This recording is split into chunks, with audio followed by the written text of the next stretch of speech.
बोली बोली शेरावाली मैया की। ए मैया हो, ए मैया हो, चरण धोइके,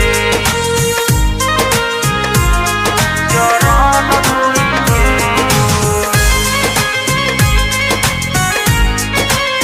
खुश भइल मनवा चरण धोइके।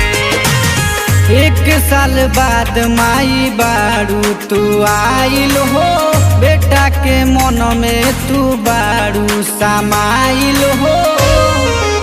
ए माँ, एक साल बाद माई बारू तू आइल हो, बेटा के मन में तू बारू समाइल हो।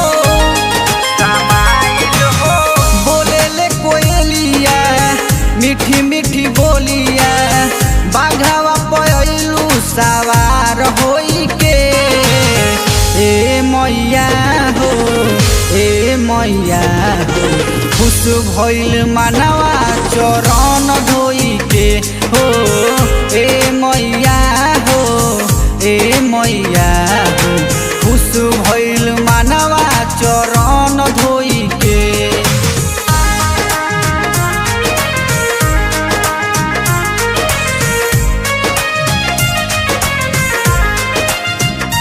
ए मैया हो, ए मैया हो, खुश भइल मनवा चरण धोइके।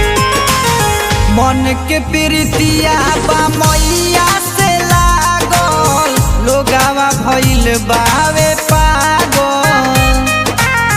लोगावा भइल बावे पागल, माई दुअरिया हो, सबके हुजूमेला, इनकर चरनिया के सब लोग चूमेला। सुनो ए मैया उजरा उर पैया, बाघावा पयलू सवार होई के। ए मैया हो, ए मैया हो, खुश भइल मनवा चरण धोई के हो। ए मैया हो, ए मैया हो, खुश भइल मनवा चरण धोई के। Albina Recording Studio, Simra. ए मैया हो, ए मैया हो, खुश भइल मनवा चरण धोइके। लागत चांद से बाघावा उतर, माई मोर दर्शन देखैली। माई मोर दर्शन देखैली। पंकज प्रेमी लिखले माई के भजनिया, सीतावा झुकैले सुनील रौरे ही सरनिया। लागल दरबार माई के दुआर, बाघावा पयलू सवार होई के।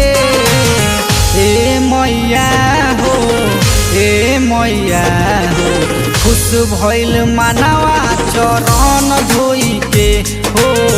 ए मैया हो, ए मैया हो, खुश भइल मनवा चरण धोई